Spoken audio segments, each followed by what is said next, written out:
Hello friends, நம்ம இதை பற்றி பார்க்க போகிறோம். மல்லி வரப்போகிற எபிசோடில் என்ன இன்ட்ரெஸ்டிங்கான சுவாரஸ்யமான விஷயம் நடக்க போகிறவங்க பார்க்க போகிறோம். வாங்க வீடியோக்குள்ளே போயிடலாம். நம்ம மல்லி வந்து டிவோர்ஸ் பேப்பரில் வந்து கையெழுத்து போட்டு அந்த பேப்பரை வந்து வச்சுட்டு இருக்காங்க. ஆஃபீஸுக்கு போயிட்டு ரிட்டர்ன் வந்தேன். அப்படியே விஜய் பார்த்திங்கன்னா மல்லி வா உங்ககிட்ட கொஞ்சம் பேசணும் அப்படின்ற மாதிரி வந்து கூப்பிட்டு போகிறாங்க. ஏன்னா வந்து அங்கே நடந்து இந்த ராஜேஸ்வரி வந்து அந்த டாக்குமெண்ட்டில் வந்து கையெழுத்து ஆன வரைக்குமே வந்து நம்முடைய விஜய் சார் வந்து பார்த்துட்றாங்க. மல்லி உங்ககிட்ட பேசணுவான்னு கூப்பிட்டு போயிட்டு, மல்லி உனக்கு என்ன ஏதாவது வந்து பைத்தியம் வந்து பிடிச்சிருக்கா, நான் வந்து வெண்பாக்கோசரம் தான் வந்து கல்யாணத்துக்கு வந்து ஒத்துக்கிட்டேன், அதுபோக எனக்கு வந்து யாருமே வந்து கல்யாணம் பண்ணிக்க பிடிக்காதுன்றது உனக்கு நல்லாவே வந்து தெரியும். நீ வந்து அந்த கல்யாணத்தை வந்து நிப்பாட்டிட்டு வந்து என்ன வந்து கல்யாணம் பண்ணதுனால வந்து ஒருத்தரோட வாழ்க்கை போயிடுச்சு. நீ வந்து பிளான் பண்ணி தான் அந்த கல்யாணத்தை வந்து நிப்பாட்டியிருப்பேன்றதுல தான் நான் வந்து கோவப்பட்டனே தவிர மற்றபடி இல்லை அப்படின்ற மாதிரி வந்து நம்மளுடைய விஜய் வந்து நம்ம மல்லிக்கிட்ட வந்து சொல்கிறாங்க. அதுபோக நான் வந்து வெண்பாவை வந்து எந்த இடத்துலையும் வந்து விட்டு கொடுக்கக்கூடாது அப்படின்ற மாதிரி வந்து நினைக்கிறேன். இப்போ வந்து இந்த டிவோர்ஸ் பேப்பரில் நீங்கள் வந்து கையெழுத்து போட்டேன்னா இது வந்து கோர்ட்டுக்கு போச்சேன்னா வெண்பா வந்து என்கிட்ட இருக்க மாட்டா. அதே மாதிரி வந்து நீயும் வந்து நீ ஆசைப்பட்டு என்னை வந்து கட்டிக்கிட்டதுனால வந்து நீ வந்து என் கூட வந்து வாழவே வந்து முடியாது. கடைசியில் வெண்பாவும் என்கிட்ட இல்லாத நீயும் வந்து இல்லாத ரெண்டு பேரும் ரெண்டு பரமாக வந்து பிரிஞ்சு போயிடுவீங்க. நான் மட்டும் அனாதையாக வந்து இருப்பேன். எனக்கு வந்து இந்த வாழவும் வந்து பிடிக்காது.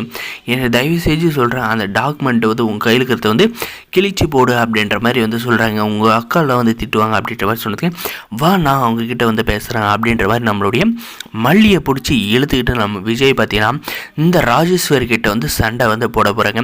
உங்களுக்கு எவ்வளோ தைரியம் இருந்தால் நான் தான் வந்து வெண்பா வந்து மல்லி இருக்கிறவர் தான் வந்து வெண்பா என் கூட வந்து இருப்பான்னு சொல்லியிருக்கேன். ஆனால் அதுவும் வந்து மீறி எனக்கும் மல்லிக்கு வந்து டிவோர்ஸ் வந்து ஏற்படுத்துறதுக்கு அவளை வந்து மிரட்டி கையெழுத்து வாங்கி வெண்பாவை என்னை வந்து பிரிக்க பார்க்குறீங்களா அப்படின்ற மாதிரி பார்த்தீங்கன்னா சர மாதிரி அந்த ராஜேஸ்வரி வந்து கேள்வி கேட்டு அக்கான்னு கூட பார்க்காத வந்து லெஃப்ட் ரைட்டுன்னு வந்து வாங்கிடுறாருங்க.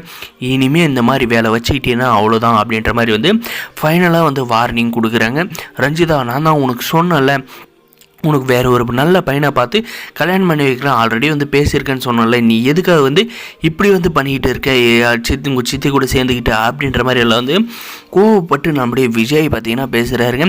ஆனால் அதுக்கு இந்த ரஞ்சிதா பார்த்தீங்கன்னா அழுதுகிட்டே வந்து ரூமுக்கு போயிடுறாங்க.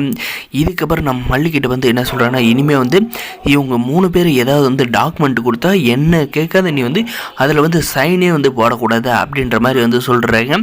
நம்முடைய மல்லியை பார்த்து நம்முடைய வெண்பா பார்த்தீங்கன்னா ஆமாம்மா நீங்கள் வந்து டாடாவை கேட்காத எதுலேயும் வந்து சைன் போடாதீங்க, இது வந்து நீங்கள் சம்மந்தப்பட்ட விஷயம் இல்லை, நானுமே வந்து இதில் வந்து சம்மந்தப்பட்டு இருக்கேன் அப்படின்ற மாதிரி வந்து அந்த பிஞ்சு குழந்தைய வந்து சொல்கிறாங்க. இதுக்கப்புறமா நம்மளுடைய மல்லிக்கு வந்து பிரெயின் வந்து வேலை செஞ்சு நம்மளுடைய விஜய் விட்டு போகாத வந்து நம்ம விஜய் கூட வந்து சேர்ந்து வாங்கணுன்றதுக்காக வந்து முயற்சி பண்ணுவாங்க அப்படின்னு நினைக்கிறவங்க வந்து வீடியோக்கு ஒரு லைக் பண்ணி மறக்காத நம்ம சேனலில் வந்து சப்ஸ்கிரைப் பண்ண சப்ஸ்கிரைப் பண்ணி அந்த பெல் ஐக்கனை ஆனில் போட்டுங்க. அப்போ தான் நம்ம போடுற வீடியோ நோட்டிஃபிகேஷன் வரும். தேங்க்ஸ் ஃபார் வாட்சிங் கைஸ்.